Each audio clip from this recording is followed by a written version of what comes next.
நாம் ஆராதிக்கிற நம்முடைய ஆண்டவர் நித்தியானந்தமுள்ள ஏக சக்கராதிபதியும் ராஜாதி ராஜாவும் கத்தாதி கத்தரும் ஒருவராய் சாவாமை உள்ளவரும் ஒருவரும் கண்டிராதவரும் காணக்கூடாதவருமாயிருக்கிற அவருக்கே எல்லா துதியும் கனமும் மகிமையும் வல்லமையும் என்றென்றைக்கும் உண்டாயிருப்பதாக. எல்லாரும் ஆமேன் சொல்லுங்க. இன்றைய நம்முடைய தியானத்திற்காக நாம் எடுத்துக்கொள்ளுகிற வேத பகுதி ஏசாயா எழுதின தீர்க்க தரிசன புஸ்தகம் 61 அதிகாரம் 3 வசனம். ஏசாயா 61:3 நான் வாசிக்கிறேன். சீயோனிலே துயரப்பட்டவர்களை சீர்படுத்தவும் அவர்களுக்கு சாம்பலுக்கு பதிலாக சிங்காரத்தையும் துயரத்துக்கு பதிலாக ஆனந்த தைலத்தையும் ஒடுங்கின ஆவிக்கு பதிலாக துதியும் உடையும் கொடுக்கவும் அவர் என்னை அனுப்பினார். ஆண்டவருடைய நாமத்திற்கு மகிமை உண்டாகட்டும். சீயோனிலே துயரப்பட்டவர்களை சீர்படுத்தி அவர்களுடைய சாம்பலுக்கு பதிலாக சிங்காரத்தை கர்த்தர் தருகிறேன் என்று வாக்கு பண்ணியிருக்கிறார். சீயோனிலே இஸ்ரவேல் தேசத்தில் சீயோன் என்கிற ஒரு பட்டணம் நகரம் குறிக்கப்பட்டிருக்கிறது. முழு இஸ்ரவேல் தேசத்தை குறித்து பொதுவாக அவர் சொல்லாவிட்டாலும் ஒரு குறிப்பிட்ட இடத்தை சுட்டி காட்டுவதைப் போல சில நேரங்களில் முழு மனுக்குலத்திற்கு பொதுவான செய்தி இல்லாவிட்டாலும் தம்முடைய பிள்ளைகளை தம்முடையவர்களை சுட்டி காட்டி ஆண்டவர் தீர்க்கமான வசனங்களை சொல்லுவது வழக்கமாக நாம் வேத புத்தகத்தில் பார்க்க முடிகிறது. ஆண்டவராய் இயேசு கிறிஸ்துவினுடைய ஊழிய நாட்களிலே நாம் பார்த்தால் திரளான ஜனங்கள் அவரை சூழ்ந்திருந்தார்கள். திரளான ஜனங்கள் அவருடைய பிரசங்க வேளையில் ஆயிரக்கணக்கான மக்கள் சூழ்ந்திருந்தார்கள். 5 அப்பமும் 2 மீனும் வைத்து புருஷர்கள் மாத்திரம் 5000 பேருக்கு மேற்பட்டவர்கள். அப்படியானால் நான் அதை யோசித்து பார்க்கிறேன். குறைந்தது அந்த இடத்தில் ஸ்திரீகள் பிள்ளைகள் எல்லாம் சேர்க்கும் பொழுது 10,000ஐயும் தாண்டின ஒரு பெரும் திரள் கூட்டம் இயேசுவை சுற்றி இருந்தாலும் கூட தனக்கென்று அவர் முன்குறித்த சீஷர்களுடைய எண்ணிக்கை பார்க்கும் பொழுது மிக சொற்பமாகத்தான் காணப்படுகிறது அல்லவா? 70 சீஷர்கள் இயேசுவுக்கு இருந்ததாக வேதத்திலே நாம் பார்க்கிறோம். அந்த 10,000த்திற்கும் மேற்பட்ட அந்த ஜனங்கள் மத்தியில் அந்த 70 பேர் விசேஷம் உள்ளவர்களாகத்தான் காட்சி அளிக்கிறார்கள். அந்த 70 பேரை கூட சில இடத்தில் பார்க்கும் பொழுது, அநேக இடத்திலே பார்க்கும் பொழுது 12 சீஷர்கள் இன்னும் விசேஷமாகவே காட்சி அளிக்கிறார்கள்.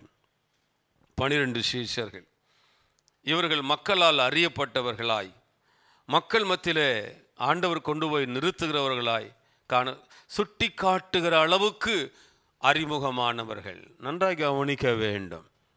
பிரதான ஆசாரியனுடைய வீட்டிலே இயேசுவை விசாரிக்க ரோம போர் சேவர்கள் மூலமாக அவரை கைது செய்து கொண்டு போகும் பொழுது இயேசுவுக்கு என்ன நடக்கும் என்று வேதனையோடு அவருக்கு பின் சென்ற அந்த பேதுருவை நீங்கள் கவனித்து பார்த்தால் அந்த வழியில் இருக்கிற ஒரு சிலர் என்ன செய்கிறாங்க, இவன் இயேசுவோடு இருந்தவன் என்று அடையாளம் கண்டுகொள்கிற அளவுக்கு, பேதுருக்கு அவர்களை தெரிகிறதோ இல்லையோ, பேதுருவை அவர்களுக்கு நன்றாக தெரிகிறது. அப்போ மற்றவர்கள் எளிதில் அடையாளம் கண்டுகொள்ளுகிற அளவுக்கு ஒரு மனிதனை கர்த்தர் உயர்த்தி காட்டுகிறார். அவனை வெளி உலகத்திற்கு அடையாளப்படுத்தி காட்டுகிறார். பிரியமான கர்த்தருடைய பிள்ளைகளே, இந்த இடத்திலும் சீயோனிலே என்று ஒரு அடையாளப்படுத்தி அல்லது குறிப்பிட்டு காட்டுகிறார். இந்த கால வேளையில் ஆண்டவருடைய பிள்ளைகளே, இந்த நாளில் நீங்களும் நானும் அடையாளப்படுத்தக்கூடியவர்களான ஒரு இடத்துல தான் கர்த்தர் உங்களை வைத்திருக்கிறார், என்னை வைத்திருக்கிறார் என்று நான் விசுவாசிக்கிறேன். விசுவாசிக்கிறவர்களெல்லாம் ஒரு அல்லேலூயா சொல்லுங்க பார்க்கலாம். ஆண்டவருடைய நாமம் மகிமைப்படுவதாக. நம்மை கர்த்தர் அடையாளப்படுத்துகிறார். அந்த 12 சீஷர்களையும் பாருங்க, 3 பேரை இன்னும் விசேஷமாய் காண்பித்து கொடுக்கிறார். மறுரூப மலையில் அந்த 3 பேர், பேதுரு, யோவான், யாக்கோபு 3 பேரை அழைத்து செல்லுகிறார். ஒரு சிறு பெண்ணை உயிரோடு எழுப்பும் பொழுதும் கூட மற்றவர்கள் எல்லாரும் வெளியே போக சொன்னாலும் அந்த 3 பேர் என்ன செய்கிறார்? தம்மோடு இருக்கும்படி அழைத்து செல்லுகிறார். கெத்செமனே தோட்டத்தில் 11 சீஷர்களும் ஜெபிக்கும்படி இயேசுவோடு இருந்தாலும் கூட அந்த 3 பேரை சற்று தூரம் என்ன செய்கிறார்? தனியாக கொண்டு போகிறார். இப்படி சிலரை விசேஷமாக ஆண்டவர் அவர்களிடத்தில் சில விசேஷங்களை எதிர்பார்க்கிறார் அல்லது பொறுப்புகளை அதிகமாக கொடுக்கிறார். இந்த அருமையான கால வேளையில் இங்கு வந்திருக்கிற அருமையான கர்த்தருடைய பிள்ளைகளே, நீங்கள் ஆண்டோடைய பார்வையில் விசேஷமானவர்கள் என்பதை மறந்துவிடக்கூடாது. அப்படி விசேஷமானவர்களுக்கு சொல்லப்பட்ட வாக்குத்தத்த வார்த்தை தான் சீயோனிலே, அந்த சீயோனில் இருக்கிற தம்முடைய பிள்ளைகளுக்கு உன்னுடைய சாம்பலுக்கு பதிலாய் சிங்காரத்தை கர்த்தர் கொடுக்கிறாராம். சாம்பலுக்கு பதிலாய், சாம்பல் ஒன்றுமே இல்லாத உன் பிரச்சனைகள், உன்னுடைய உயர்வு, உன்னுடைய வளர்ச்சி, உன்னுடைய ஆரோக்கியம், சில நேரங்களில் ஒன்றுமே இல்லாமல் சாம்பல் மாறி இருக்கிறதா? உன்னுடைய குடும்ப கௌரவம் சாம்பல் மாதிரி போய்விட்டதா? இந்த நாளில் ஆண்டவர் சொல்லுகிறார், உன் வாழ்க்கையில் ஏற்பட்ட எல்லா சாம்பலான அனுபவத்திற்கு பதிலாக சிங்காரத்தை கர்த்தர் தருகிறார். ஹல்லேலூயா, ஹல்லேலூயா. அன்னாள் என்கிற தேவ பிள்ளை ஆலயத்தில் வந்து ஜெபித்து கொண்டே இருக்கிறார். அவளுடைய சாம்பலான அனுபவம் என்ன தெரியுமா? அடைபட்ட கற்பம். அவளுடைய சாம்பலான அனுபவம் என்ன தெரியுமா? வேதனை. அவளுடைய சாம்பலான அனுபவம் என்ன தெரியுமா? மன சஞ்சலம். கர்த்தருடைய நாமத்திற்கு மகிமை உண்டாகட்டும். பிரியமான கர்த்தருடைய பிள்ளைகளே, இந்த நாளில் அன்னாளை போல இந்த சாம்பலான அனுபவத்தில் இருக்கிறையா?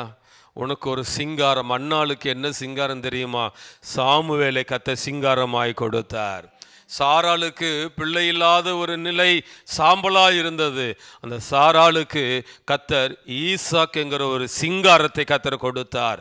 இந்த அருமையான நேரத்தில் உன் வாழ்க்கையில் எந்த நிலையில் நீங்கள் பாதிக்கப்பட்டு இருந்தாலும் கர்த்தர் உங்களுக்கு ஒரு சிங்காரத்தை தர அவர் உண்மை உள்ளவராய் வல்லமை உள்ளவராய் இருக்கிறார். கர்த்தர் நாமத்திற்கு மகிமை உண்டாகட்டும். பிரியமான கர்த்தருடைய பிள்ளைகளே, உன் சாம்பலுக்கு பதிலாக, நீ பட்ட அவமானத்துக்கு பதிலாக, உன்னுடைய நிந்தனைக்கு பதிலாக சிங்காரத்தை கர்த்தர் தருகிறார். நேற்றிலிருந்து ஒரு வசனம் என் மனதில் வந்து போகிற ஒரு வார்த்தை என்னன்னா, நீதிமான் செய்யும் ஊக்கமான வேண்டுதல் மிகவும் பலமுள்ளதாய் இருக்கிறது என்று யாக்கோபின் புஸ்தகம் 5ஆம் அதிகாரத்தில் நாம் பார்க்கிறோம். யாக்கோபின் புஸ்தகம் 5ஆம் அதிகாரம் 16ஆம் வசனத்தில் என்ன சொல்லப்பட்டிருக்கிறது என்று சொன்னால், நீதிமான் செய்யும், பிந்தின பகுதி, நீதிமான் செய்யும் ஊக்கமான வேண்டுதல் மிகவும் பலமுள்ளதாக இருக்கிறதா? நல்லா கவனிக்கணும், நல்லா கவனிக்கணும். நீதிமான்களாய் இருக்கிற தேவ பிள்ளைகள், தேவ பிள்ளைகள் அவர்கள் செய்கிறதான அந்த வேண்டுதல், வேதம் சொல்லுகிறது அது சாதாரணமானது அல்ல, மிகவும் பலமுள்ளதாய் இருக்கிறது. அந்த நீதிமான்கள், கர்த்தருடைய நாமத்திற்கு ஸ்தோத்திரம். யார் நீதிமான்கள்? ஆண்டோடைய இரத்தத்தினாலே கழுவப்பட்ட ஆண்டோடைய பிள்ளைகள். யார் நீதிமான்கள்? அவரை விசுவாசிக்கிறவர்கள். ஆபிரகாம் விசுவாசித்தான், அது அவனுக்கு நீதியாக எண்ணப்பட்டது. அப்போ தேவ பிள்ளைகள், அவர் இரத்தத்தால் கழுவப்பட்டவர்கள், விசுவாசத்திலும் உண்மையிலும் பரிசுத்தத்திலும் தன்னை வேறுபடுத்தி கொண்டவர்கள் நீதிமான்களாய் இருக்கிறார்கள். அப்போ நம்முடைய நீதியெல்லாம் அழுக்கான கந்தையை போல் இருந்தாலும் அவர் இரத்தம், யோவான் 1:7 என்ன சொல்லப்படும்? இயேசு கிறிஸ்துவின் இரத்தம் சகல பாவங்களை நீக்கி நம்ம என்ன செய்கிறதா? சுத்திகரிக்கிறது. ஒரு சுத்தமுள்ள ஒரு வாழ்க்கை, நீதிமான் என்கிற ஒரு வாழ்க்கை. அப்போ இந்த நீதிமான்கள் எல்லாம் சேர்ந்து ஜெபிக்கும் பொழுது, அதுவும் ஊக்கமாக ஜெபிக்கும் பொழுது அது மிகவும் பலமுள்ளதா. இன்னைக்கு இருக்கிற தேசத்தினுடைய தொற்று நான் விசுவாசிக்கிறேன், நம்ம ஜெபிச்சாதான் அது மிகவும் பலமுள்ளதா. எத்தனை வேக்சின் வந்தாலும் அந்த வேக்சினை காட்டிலும் மிகவும் பலம் உள்ளது ஊக்கமாய் ஜெபிக்கிறது. நீதிமான்கள் ஊக்கத்தோடு, சாதாரணமாக அல்ல, ஊக்கத்தோடு ஊக்கத்தோடு ஜெபிக்கிற ஒரு அனுபவம். நேற்று நடந்த ஒரு அனுபவத்தை உங்களோடு நான் பகிர்ந்து கொள்கிறேன். நேற்று இரவு ஊழியத்தை முடித்து ஒரு 8:30 போல் அந்த டி நகர் வழியாக வந்து கொண்டிருக்கும் பொழுது திடீர்னு இந்த இடது பக்கம் பார்க்கும் பொழுது பிளாட்ஃபார்மில் ஒரு சகோதரி நேர் முழங்கால் படியிட்டு ஜெபம் பண்ணி கொண்டிருந்தாங்க. நேர் முழங்கால் படியிட்டு. கர்த்தர் நாமத்திற்கு மகிமை உண்டாகட்டும். நான் எதார்ச்சியாக பார்த்தேன். அப்படியே வண்டி கடந்து போனாலும் எனக்கு அந்த இடத்த விட்டு கடந்து போகிறதுக்கு எனக்கு அவ்வளோ விருப்பம் இல்லை. வண்டி கொஞ்சம் தள்ளி ஓரம் கட்டிட்டு மறுபடியும் வந்து பார்த்தேன். அந்த காட்சி நீங்கள் பார்த்தீங்கன்னா அவங்க ஆவியில் நிரம்பி ஜெபம் பண்ணிகிட்டே இருந்தாங்க. அதை நான் ஒரு ஃபோட்டோ எடுத்து நீங்கள் நல்லா ஜெபிக்கணும் உங்களை உற்சாகப்படுத்துறதுக்காக அதை நான் உங்களுக்கு இன்றைக்கி போட்டு காட்ட அதை கொண்டு வந்தேன். அந்த சகோதரியுடைய பேர் என்ன தெரியுமா? நீங்கள் ஸ்க்ரீனில் பார்த்தா தெரியும். பாருங்கள், அந்த தம்பி அதை இன்னொரு ஃபோட்டோ போடு, அப்படியே விட்டுரு, வேறு எதுவும் கை வைக்க வேணாம். இப்போ பாருங்கள், இந்த சகோதரி, இவங்க பேர் நகோமை. ஆயிரக்கணக்கான வண்டி போயிட்டு வர அந்த வீதி ரோடு ஓரமாக, பெரிய மெயின் ரோடு ஓரமாக பிளாட்ஃபார்மில் அவங்க இருக்கிறாங்க.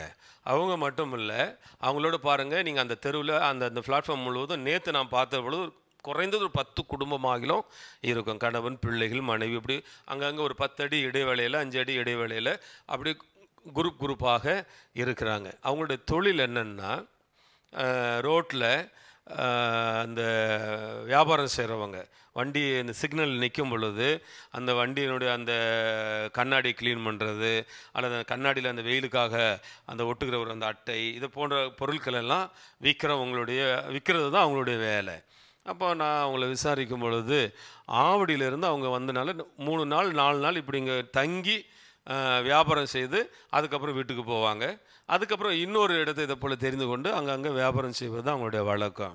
அப்போ காலையிலேருந்து இரவு வரையிலும் அவங்க வேலை செய்கிறாங்க. அவங்க வேலை எப்படிப்பட்ட வேலை?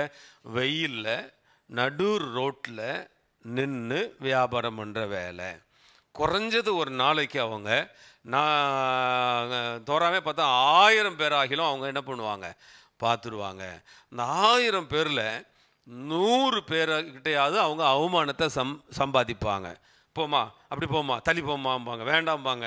சிலர் அவங்க சொல்கிறத காது கொடுத்தே என்ன பண்ண மாட்டாங்க, கேட்க மாட்டாங்க. இவங்க அந்த கார் டோர் கண்ணாடி என்ன பண்ணி தட்டிகிட்டே இருப்பாங்க, ஐயா அது ஒன்று வாங்கிக்கங்கன்னு. வேண்டான்னு சொல்ல மாட்டாங்க, கார் கண்ணாடியும் கீழே இறக்க மாட்டாங்க. இப்படி குறைஞ்சது ஒரு நாளைக்கு 100 பேர்கிட்ட அகிலும் அவங்க அவமானத்தை சந்திக்கிறாங்க. இந்த அவமானத்தை சந்தித்து வெயில் காலையிலிருந்து அந்த ஊரடங்கு நேற்று 10 மணிக்கு இல்லை 9 மணிக்கெலாம் கடையை மூடணும். அந்த 9 மணி போல் அவங்க என்ன பண்ணுறாங்கன்னா அந்த வியாபாரத்தெல்லாம் முடிச்சுட்டு முழங்கால் படியிட்டு கர்த்தரை துதிக்கிறாங்க. சாதாரணமாக இல்லைங்க, ஆவியில் நிரம்பி ஜெபம் பண்ணிட்டு இருக்காங்க. அவங்க பாருங்கள், அந்த காம்பவுண்டு நீங்கள் பார்க்குறீங்க, காம்பவுண்டுக்கு அந்த பக்கம் ஒரு பெரிய ஷாப்பிங் காம்ப்ளெக்ஸ் இருக்குது. அவங்க முழங்கால் போடுறாங்க. பார்த்தீங்கன்னா அவங்களுக்கு பின்னால் ஆயிரக்கணக்கான வண்டி அந்த ரோட்டில் இறைச்சலின் சத்தம், அந்த புகை மண்டலம், அதுக்கு போதுமான வசதி இல்லை. காலையிலேருந்து வெயிலில் நின்று வேலை செஞ்ச அவங்க கொஞ்ச நேரம்தான் ஓய்வு கிடைக்கும். அந்த ஓய்வு நேரத்தில் என்ன செய்கிறாங்க, பிளாட்ஃபார்மில் தங்க இடம் இல்லை. திடீர்னு மழை வந்துச்சுன்னா அவங்க எங்கே போவாங்க? பிள்ளைகள், 2 பிள்ளைங்க, அவங்க ஜெபிக்கிறாங்க. பாருங்கள், அவங்க வாழ்க்கையை ஒப்பிட்டு உங்கள் சூழ்நிலையை நீங்கள் ஒப்பிட்டு பாருங்கள், அவங்களோட உங்கள் சூழ்நிலை ஒப்பிட்டு பாருங்கள். அவங்கள காட்டிலும் கர்த்தர் உங்களை எத்தனையோ மடங்கு உயர்த்தி வச்சிருக்கிறார் இல்லையா? நீங்கள் அப்போ நம்ம ஜெபிக்க வேண்டிய அவசியத்தில் இருக்கிறோம் இல்லையா? நம்முடைய ஜெபமும் அவங்க ஜெபமும் ஒப்பிட்டு பார்க்கும் பொழுது உண்மையிலே நான் வெட்கப்பட்டேன். ஆண்டவரே, இப்போ ஆண்டவர் பார்க்குறாரு, இவ்வளவு கஷ்டத்தின் மத்தியிலும் என் மக வேலையெல்லாம் முடிச்சு துதிக்கிறாளே என்று அந்த நகோமிங்கிற சகோதரியும் பார்க்குறாரு. இன்றைக்கி உங்களையும் என்னையும் பார்க்கும் பொழுது ஆண்டோடைய பார்வையில் யார் ரொம்ப விசேஷமாக இருப்பா? கொஞ்சம் யோசித்து பாருங்கள். இந்த உலகமெல்லாம் அவங்கள அற்பமாக பார்த்தாலும் பரலோகத்தின் தேவன் அவர்களை விசேஷமாய் பார்க்கிறார். ஆனால் எனக்கு ஜெபிக்க நேரம் இல்லை பாஸ்டர்னு சொல்லாதீங்க. எனக்கு வசதி வீட்டில் வசதி இல்லைங்கன்னு சொல்லாதீங்க. அவங்களுக்கு ஒரு அறை கூட இல்லை. உங்களுக்காவது ஒரு அட்லீஸ்ட் ஒரு ரூம் ஆகிலும் இருக்குது இல்லையா? ஓடு வீடு ஆகிலும் இருக்க பாருங்கள். அவங்களுக்கு ஒரு அறையும் இல்லாமல் ரோட்டில் அவங்களுடைய அந்த தற்காலிகமான இடத்துலையும் கூட அவங்க ஜெபிச்சது ஆவியில் நிரம்பி கர்த்தரை ஸ்தோத்திரம் பண்ணி, நான் கொஞ்ச நேரம் அவங்க ஜெபத்தை முடிப்பாங்கன்னு பார்த்தேன். அவங்களோட பேசணும் ஆசை. அதனால் நான் என்ன செய்ய குறுக்கில் அவங்களோட, சகோதரி தப்பாக நினைக்காதீங்க, எங்கே இருக்கீங்க, என்ன ஏது என்று அவங்களோட பேசினதுக்கப்புறம் மனசுக்கு அவ்வளவு சந்தோஷமான ஒரு காரியம். நம்மெல்லாம் எப்படி இருக்கிறோம்? நம்மெல்லாம் எப்படி இருக்கும்? ஒரு சின்ன தலைவலி வந்தாவே நமக்கு ஜெபம் சோர்ந்து போயிடுது இல்லையா? குடும்பத்தில் நம்ம எதிர்பாராது ஏதாகிலும் ஒரு சின்ன காரியம் நடந்தாவே நம்ம ரொம்ப சோர்ந்து போயிடும், ஜெபத்தை தள்ளி வச்சிடறோம் இல்லையா? இல்லை, அவங்க பாருங்க அவங்கள ஒப்பிட்டு பார்க்கும் பொழுது நீங்களும் நானும் சொல்லணும், என்ன நடந்தாலும் நன்றி ஐயா, யார் கைவிட்டாலும் நன்றி ஐயா, என்ன நடந்தாலும் நன்றி ஐயா, யார் கைவிட்டாலும் நன்றி ஐயா, நன்றி நன்றி இடைவிட நன்றி உமக்குத்தானே, இணையில்லா தேவன் உமக்குத்தானே, இடைவிட நன்றி உமக்குத்தானே, இடை தேவன் உமக்குத்தானே. ஹல்லேலூயா. உன் சாம்பலுக்கு பதிலாக சிங்காரத்தை கர்த்தர் தருவார். ஆகையால் நம்முடைய ஜெபம், நீதிமானுடைய வேண்டுதல், அந்த ஊக்கமான வேண்டுதல் மிகவும் பலமுள்ளதாயிருக்கு. ஆபிரகாம், அவரிடத்தில் ஆண்டவர் சொன்னார், 10 நீதிமான்கள் இருந்தால் போதும், 10 நீதிமான்கள் இருந்தால் போதும், நான் தேசத்தை அழிக்க மாட்டேன், பட்டணத்தை அழிக்க மாட்டேன். நீதிமான் அவ்வளவு வல்லமை, நீதிமான ஜெபத்திற்கு அவ்வளோ வல்லமை, நீதிமான் இருக்கிற இடத்திற்கு அவ்வளோ வல்லமை. அவன் இருந்தா 10 நீதிமான் இருந்தால் போதும் ஐயா. இன்னைக்கு 10 நீதிமான்கள் இல்லையா நம்முடைய இந்திய தேசத்தில்? இன்னைக்கு கொரோனாவுடைய சீற்று இவ்வளோ இருக்கு. கொஞ்சம் அர்ப்பணிச்சு நீதிமான்கள் இருக்கிறார்கள், ஆனால் அந்த ஊக்கத்தோடு ஜெபிக்கிற அந்த அனுபவம் இருக்கா? நம்ம அவருடைய ஜெபத்தை ஒப்பிட்டு பார்த்தா நம்ம இன்னும் எவ்வளவோ மாற்றிக்கொள்ள வேண்டியது இருக்கிறது இல்லையா? பிரியமான கர்த்தருடைய பிள்ளையே, இன்னைக்கு நம்ம விடுதலையாக ஆராதிக்க முடியாமல் நேரத்தெல்லாம் சுருக்கிட்டோம் இல்லையா? நம்முடைய பிரசங்க நேரம் முடிஞ்சிருச்சு, ஆனால் பிரசங்கம் இன்னும் முடியலை. அருமையான கர்த்தருடைய பிள்ளைகளே, நீங்கள்லாம் வேலைக்கு போகணும் நல்லா தெரியும்.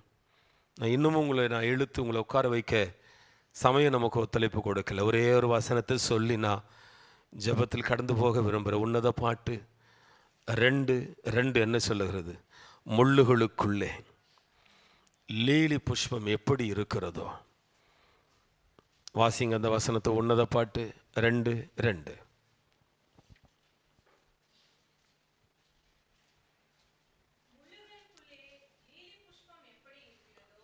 முள்ளுகளுக்குள்ளே லீலி புஷ்பம் எப்படி இருக்கிறதோ அப்படியே குமாரத்திகளுக்குள்ளே எனக்கு பிரியமானவளும் இருக்கிறார். எத்தனை குமாரத்திகள் இருக்கலாம், ஆனால் எனக்கு பிரியமானவள் எப்படி இருக்கா தெரியுமா? முள்ளுகளுக்குள்ள லீலி புஷ்பம் எப்படி இருக்கும்? முள்ளுகளுக்குள்ள லீலி புஷ்பம் எப்படி இருக்கும்? அப்படித்தான் என் பிள்ளைகள் அக்கிரமம் நிறைந்த இந்த உலகத்தின் மத்தியில் இருக்கிறார்கள், பாவம் நிறைந்த இந்த உலகத்தின் மத்தியில் இருக்கிறார்கள். அந்த புஷ்பம், லீலி புஷ்பத்தை சுற்றி முள்ளுகள் இருக்கும். லேசாக காற்று அசையும் பொழுது அந்த அந்த அந்த பூவானது அந்த முள்ளுகளில் படும் பொழுது அந்த பூவினுடைய இதழ் என்ன செய்யும் தெரியுமா? லேசாக கிழிக்க ஆரம்பிக்கும். ஆனால் ஒரு குறிப்பில் நான் வாசித்து அப்படி கிழிக்கும் பொழுது என்ன நடக்குமா? வழக்கமாக வீசுகிற வாசனையை விட அந்த இதழ் கிழிக்கப்படும் பொழுது வாசனை இன்னும் அதிகமாய் வீச துவங்குமா, இன்னும் அதிகமாய். பிரியமான கர்த்தருடைய பிள்ளைகளே, ஆண்டவர் தம்முடைய பிள்ளைகளை தான் அந்த லீலி புஷ்பத்துக்கு ஒப்பிட்டு பேசுகிறார். லீலி புஷ்பத்துக்கு சோதனை வரும் பொழுது என் பிள்ளை முறுமுறுக்க மாட்டா, இன்னும் அதிகமாய் ஜெபிப்பா, இன்னும் அதிகமாய் விசுவாசிப்பா. போராட்டங்கள் வரும் பொழுது, துன்பங்கள் வரும் பொழுது, உபத்திரவங்கள் வரும் பொழுது, முள்ளுகளுக்குள்ளே லேலி புஷ்பம் எப்படி இருக்கிறதோ குமாரத்திக்குள்ளே எனக்கு பிரியமானவள். யோபு சொன்னார் இல்லையா, அவர் என்னை கொன்று போட்டாலும் சரி அவர் மேல் நான் நம்பிக்கையாக இருப்பேன். அதுதான் அவருக்கு பிரியமானவர்கள், அதுதான் பிரியமானவர்கள். என்ன நடந்தாலும் சரி, வாழ்வானாலும் சரி தாழ்வானாலும் சரி, பசியோ நிர்வாணமோ அவமானமோ நிந்தையோ எதுவாயிருந்தாலும் கிறிஸ்துவின் அன்பை விட்டு பிரிக்க மாட்டாது என்று நிச்சயத்திருக்கிறேன் என்கிற நிச்சயம் தமக்கு பிரியமானவளுக்கு இருக்கு, தமக்கு பிரியமானவளுக்கு இருக்கு. பிரியமான கர்த்தருடைய பிள்ளைகளே, இந்த அருமையான நேரத்தில் ஆண்டவரை நோக்கி நான் பார்க்க போகிறோம், நம்ம எல்லாரும் பார்க்க போகிறோம். உன் சாம்பலுக்கு பதிலாக இன்று ஆண்டவர் சிங்காரத்தை கர்த்தர் கட்டளையிடுவாராக. உன் துயரத்துக்கு பதிலாக ஆனந்த தைலத்தை, அவருடைய கரத்தில் இருக்கிற விலையேறப்பட்ட தைலத்தை நம்முடைய சிரசிலே கர்த்தர் வைப்பாராக. ஒடுங்கி போன ஆவிக்கு பதிலாக துதியின் உடை. உன் வாழ்க்கை ஒடுங்கி போயிருக்கா? உன் ஜெப வாழ்க்கை ஒடுங்கி போயிருக்கா? உன் விசுவாசம் ஒடுங்கி போயிருக்கிறதா? இன்னைக்கு அதுக்கு பதிலாக துதியின் உடையை கர்த்தர் உனக்கு தருவார். சந்தோஷமாயிருங்க, உங்கள் துக்கம் எல்லாம் சந்தோஷமாய் மாறும். ஓ ஹல்லேலூயா. கொஞ்ச நேரம் ஜெபிக்கலாமா? எல்லாரும் கொஞ்ச நேரம் வாய்களை திறந்து அப்படியே கண்களை மூடுங்க, பார்க்கலாம். ஆண்டவரே, இந்த வசனம் அப்படி சொல்லுது அப்பா, என் சாம்பலுக்கு பதிலாக என் பிரச்சனை, என் வாழ்க்கையே ஒன்றுமில்லைன்னு நினச்சிட்டு இருந்தேனே, ஒன்றுமில்லாத இந்த வாழ்க்கைக்கு பதிலாக சிங்காரத்தை தருவேன் என்று வாக்கு பண்ணியிருக்கிறீரே. இன்னைக்கு வந்திருக்கிற உம்முடைய பிள்ளைகளுடைய வாழ்க்கையில் சிங்காரம் உண்டாவதாக, உம்முடைய பிள்ளைகளுடைய வாழ்க்கையில் சிங்காரம் உண்டாவதாக, சாம்பல்கள் நீக்கப்படும் இயேசுவின் நாமத்தினாலே. அப்பா, ஒரு மனதுருக்கம் இறங்கட்டும் இந்த நேரத்தில். இந்த அறைக்குள் இருக்கிற, இந்த திருச்சபைக்குள் இருக்கிற மக்கள் அத்தனை பேர் மேலும் ஒரு சிங்காரத்தை நீர் கட்டளையிடும்படி நாங்கள் ஜெபிக்கிறேன். ஆண்டவருடைய துயரத்துக்கு பதிலாக ஆனந்த தைலத்தினாலே, ஒடுங்கின ஆவிக்கு பதிலாக ஒடுங்கி போயிருக்கிறார்கள் அப்பா. உம்முடைய பிள்ளைகள் அநேக விஷயத்தில் ஒடுங்கி முடங்கி போயிருக்கிறார்கள். அவர்களுக்கு துதியின் உடையால் நிரப்புவீராக. என்ன நடந்தாலும் உமக்கு நன்றி அப்பா என்று சொல்லுகிற ஒரு விசுவாசத்தை தூண்டி விடுவீராக. உம்முடைய பிள்ளைகளை மனதார வாழ்த்தி ஜெபிக்கிறேன். நன்மையும் கிருபையும் காண செய்யும்.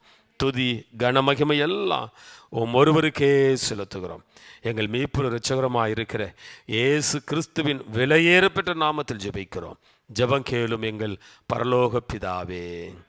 என் ஆத்துமாவே கர்த்தரை ஸ்தோத்திரி, என் முழு உள்ளமே பரிசுத்த நாமத்தை ஸ்தோத்திரி.